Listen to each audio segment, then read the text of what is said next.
we're going. Hey. So I'm talking to Dorothy Oja, and do you share your data or not with people? No. Okay, that's fine. Let's talk about why you're here, what's happening here, or one of the things I do ask people is, aside from whatever you teach, and aside from whatever you've written, when you're on your own and something happens or is interesting, what part of astrology technique do you fall back on that are most trusted for you, that you use? For myself. Yeah, just for yourself, not what you would advise others. That's one question. Yeah. Well, I definitely look at transits, but I'm also always aware of what's going on in the progress chart. Okay. So what type of progressions? Secondary progressions. Okay. Yeah. So those are the things I use, but I'm lecturing here on planetary stations and eclipse points. I've been working a lot with that, and I'm very involved in it. And I'm trying to put forth some new material about that. So I believe that looking at those points in the year really tells the story. You're using both stationary points and where the eclipse falls. That's right. So those points, I make a list of all of those points, and then you can weave together. Now those points, because they're so powerful, they often are activated long before the point actually happens. 100%. I agree. Yes. So they work before, they work after, because they're so potent, and then you can weave in transits to those points, moon phases to those points, and each time that point is activated, it's going to evolve the theme a little bit further. That's fascinating. So I'm very interested in that. I have a book that I wrote about 40 years ago for NCGR. Never got any feedback. It's about retrogrades, which would interest you. And what it does is basically, and you must just already understand this, that if you look at the heliocentric position, which are steadily ongoing, and you look at the geo, then the geocentric position, aside from conjunction or opposition to the sun, is either moving ahead of where the planet is in the zodiac, into the future of that zodiac, or it's moving into the past. Right? It's going up and down, passes 3 times, as we know. And if you it goes up and then back. That's right. And then it turns around. And so it's very important to look at where in that little loop you're born. Are you born with, let's say, Mars way ahead, the position of Mars relative to where the helio is in geo, is it way ahead? It gets up to like 45, 46 degrees ahead of the sun. Yeah, of the sun position. So someone who had that, their Mars is way in the future of the zodiac that hasn't reached there yet, this round. Okay. And then if it falls behind, they're past oriented. And it can either be retrograding past, pointing to past, or it can be, like I have my Mercury all the way back in the past, but pointing on direct. So it's the third pass, but it's looking to the future. Interpreting that, I find to be super useful because it gives you a lot more interpretation than what you just have by saying, well, you're retrograde or you're direct. It shows you, are you future-oriented or are you past-oriented? And if so, are you past, looking into the past, which is a whole different kind of person? Yes. Are you someone that understands the past? Like my mind is in the past, but I'm looking forward. So I'm using that past stuff in a forward-looking way. So that in a nutshell, and I can just show you that. Oh, that's wonderful. I would like to read that article. Well, the articles, I have no idea what it is, but these are just Dharma books. These are all books. These are books. I just want to find that one. This one. I call it burn rate because if you take the two positions, like my Mercury way behind the sun and where it really was, and in the course of my life, is that always going to be separated, or do eventually I have to work them out? So I've had a lot of mental stuff go on because I think that I have a high burn rate for Mercury. Some people are born with Mercury conjunct they have a low burn rate. They don't have to bring those two positions. So this book So is interesting. Yeah, I think Yes. it's just a simple, and it also has ephemeris of all the. I would like to, yes. I was looking at that before I sat down. That's the one that I was drawn to. Well, Yes. I wonder how we came up with it. There it is. Yeah, wonderful. And here's one book on the Saturn cycle that's very, very mystical or in depth. But anyway, it's a lot of stuff. But I That's won't go into great. it. So anyway, I'm interested Yes. in what you're saying, and I also have a book on eclipses, and I was lucky enough to attend many, many lamas that came to this country in the 80s. When now they're all in monasteries, you couldn't get them for $1 million to travel. But they would come to our center, dozens of them, and I would talk to them about astrology and try to learn, how they approach it. And anyway, we don't have to get into Right. it here, but it's totally interesting. But they have a very profound way of looking at what they say that astrology. This is how they present. Astrology is one of the limbs of the yoga, but it's not the root. The Dharma is the root, and they say that astrology is called it's a dualistic. It's a samsaric truth. That means that in the world of samsara, you know that word? Not exactly. Samsara is just this cyclic world, going round and round about ups and downs that the Buddha say is what we're trying to be enlightened from. And they said what astrology can do is I teach it like if you had a globe of water, wind blowing a little sailboat. As an astrologer, you can show a client how to set the sails to get out of where they are and to sail somewhere else on the globe. But it will never leave the globe. It's only to make us more comfortable in samsara. So it's a little bit like rearranging the deck chairs on the Titanic, because it's never going to lead to. It can lead to the path of Dharma, but it's never going to lead to us realizing what's happening to us and then doing something about it. So that's anyway. Tell me more about what you do or what you're researching or tell folks what you've done. Yeah, well, I do a lot of work with astrology of relationships. I use the Davison chart. I think I've made it more popular because I lectured on it for many years. I compared it to the composite. Exactly, it's just another approach. Yes, but now I'm leaning much more to using the Davison exclusively, unless I want a little extra energy. I mean, there are similar. Of course, there's similarities between the two, but there are also big differences. So it's fun to compare them if I'm perplexed about a relationship.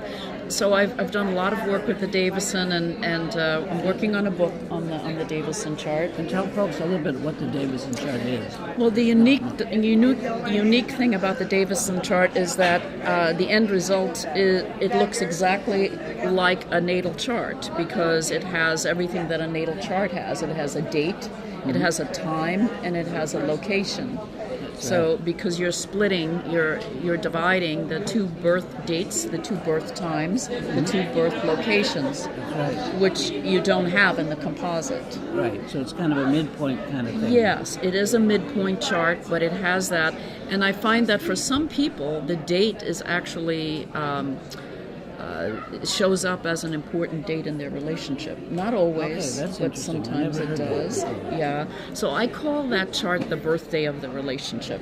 Wow. That's what I call it. That's beautiful. And you can, of course, very easily progress it, do solar arc, you do anything you want, because it looks exactly like a natal chart. Exactly. Right.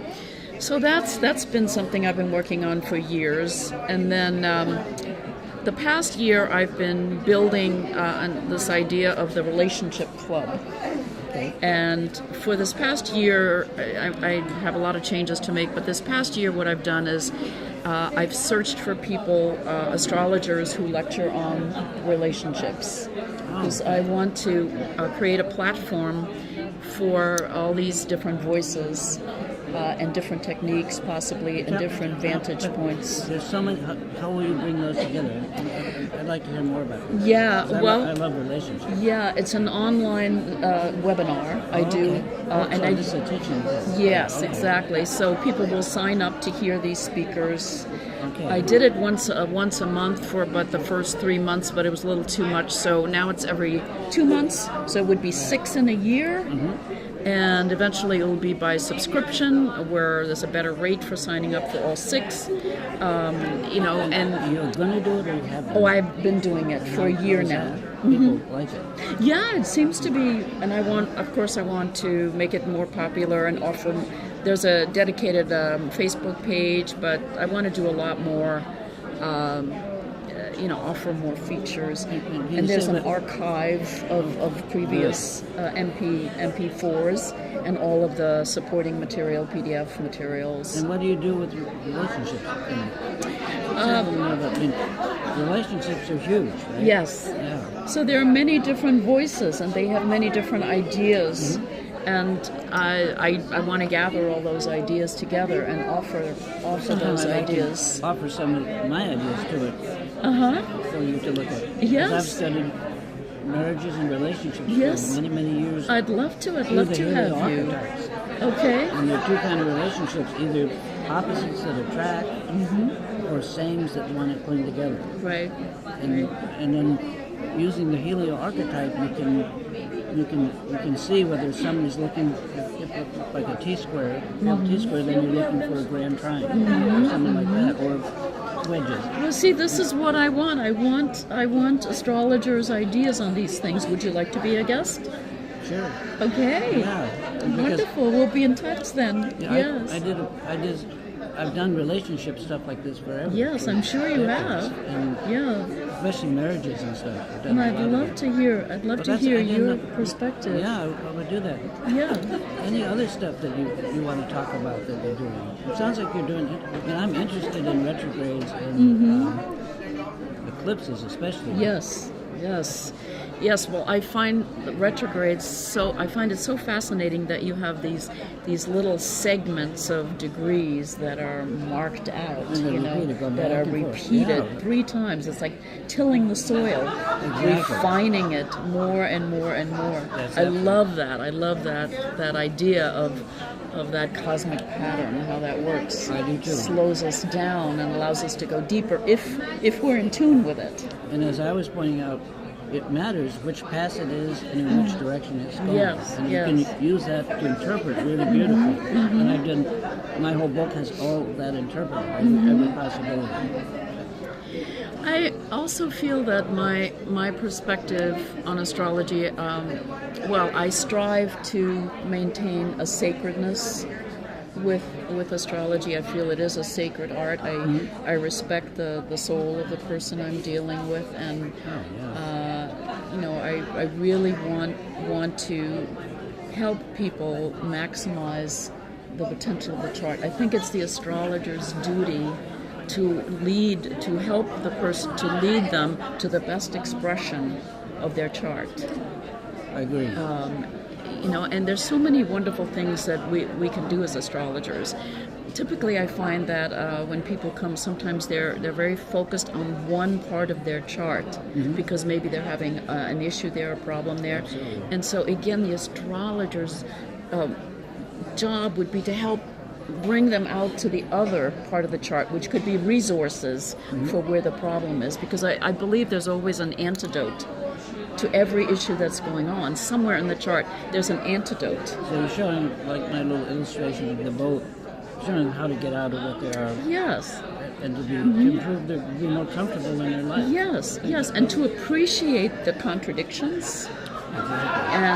And to show them how they could use a particular energy that they have to get what they want and what they need in life. Do you do anything in terms of, the other part of what I was explaining to you, that astrology is one of the limbs of the yoga, but it's not the root. The root, you said. Yeah. And using that sphere, the Dharma can take you from the periphery of the sphere to the center, so that you begin to realize the nature of the sphere itself. And does any of your work lead lead people. It can't lead. Astrology really can't get us out of samsara, but it can lead us to the path where we could begin the path of realization. So Yes. we could. How did you do that? Yes, I believe I do it, not in the same words, Yeah. but I believe I do that, and I believe that we have a framework. We do have a certain constraint of personality, but within that constraint of personality, so much is possible. For instance, one of the very simple examples that I use is, a football player is never going to be a ballet dancer, okay? Not likely. Right. But so we have a constraint of personality, we have a framework, but within that framework, so much can evolve. Well, And just like within the charts, the same Yeah. thing, right? Yeah. We do what we have, and we become what we want. Is that what you're telling us? Right. So that would also illustrate a certain type of fate. We were talking about the body style or something, but it's the framework. It's the physical framework, and within that framework, there's so much that can happen. But we do have a default personality, and that default personality does determine our fate. And the more aware we become of that default personality and refine it as best we can, I think that's our free will. I think that's great. One of the things that I pestered all the Buddhists about was eclipses. And finally, my teacher, who's 95 and doesn't speak English, but I've been with him for 36 years, and he's a great Lama, recognizes great Lama, came and gave a teaching at our center. And what he taught was that at new and full moon, the inner winds and channels, we can call them the chakras or whatever you want to think about, are most in alignment. But he said that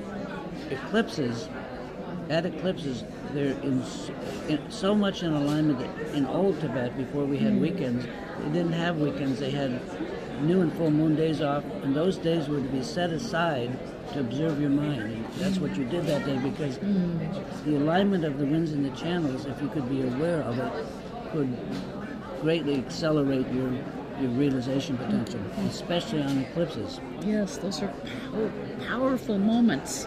That's right. Especially if they contact something in the chart. And so part of what I'm going to speak about, in this lecture here at UAC is another enjoyment of mine, which is mundane, seeing the reflection in the U.S. chart or, Trump chart, and seeing how things play out and observing those signals and signs. So I do write about mundane. I have a newsletter that I've written this newsletter for 21 years, long before everyone was writing email newsletters. I started that. You subscribe to, or you send Yes. out? Yes, I send it out. Yeah, it's by subscription, but I'm offering it free right now and just asking for donations because I want people to say how to reach it. Is there a URL? Yes, or just email doja07@gmail.com, and I'm happy to add you to the list. That's great. Yeah.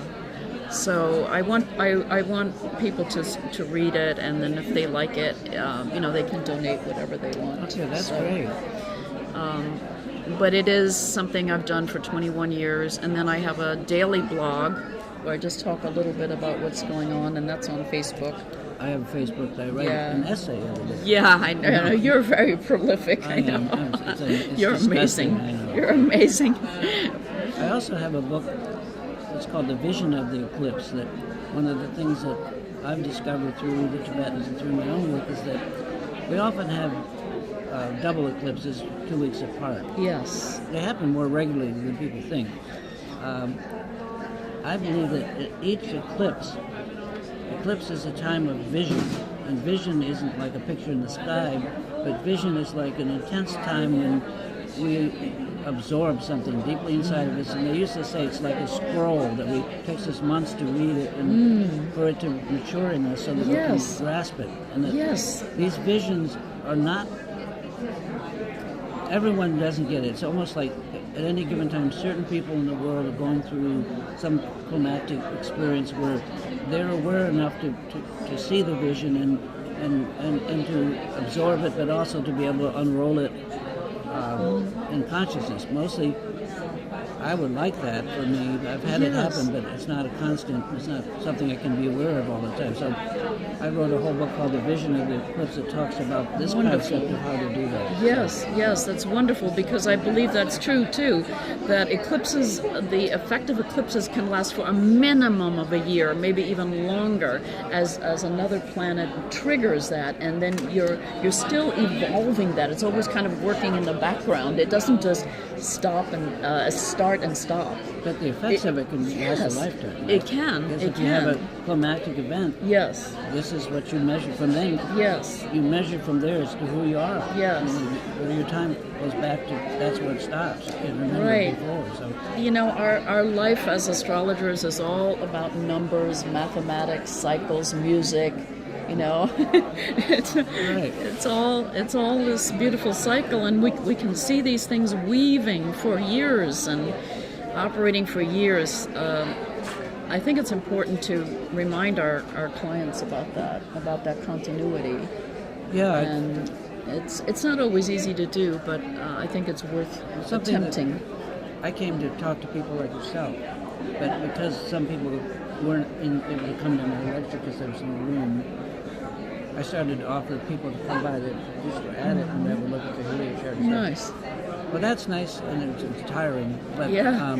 seeing the effect of that has led me to want to go and do more of that. That people really need to be taken by the hand, kind of, and walk through something by someone who's authentically experienced it and that knows it and realized it. And it makes me realize that I've not done enough of that lately. I'm thinking starting to do some online classes with Nice. Kepler and other places. Nice, yeah, So very it's nice. just, this is what I'm getting out of this. It's just, I wanted to see what people are doing. I don't know if I saw that, but find out what I'm doing. Right. So- Yeah, well, we can look at what others are doing and appreciate it, or be appalled, and then, you know, it always comes back to, well, okay, what am I going to do? Exactly. What I'm kind of doing, I'm trying not to be appalled too much. But Can't help it sometimes. for me, but the whole thing is a little bit sad because it's. I think in Matrix we had over the years 30,000 customers or something like that. I don't know how many repeats and stuff, but it's hard to make a living with astrology for most. It is. And, It is. And I see it here. Yes. And It's not easy, but it's it's satisfying. Fun. Yeah, but it is satisfying. Yes. I agree. But it's a hard way to go too. Yeah. Anyway, All right, are we cool? Michael. This is very cool. Yes, I have to go anyway, well- but very cool. Thank you, thanks. Michael. I really loved sitting and talking with you. Me too. Absolutely. Yeah, thank you so much. Yeah, let's be in touch. Let's be in touch. I want to have you as a guest I to would talk love about. to. Just contact me. I'd be happy to do it. Okay, we'll do that. Okay, talk to you later. Bye bye, Michael.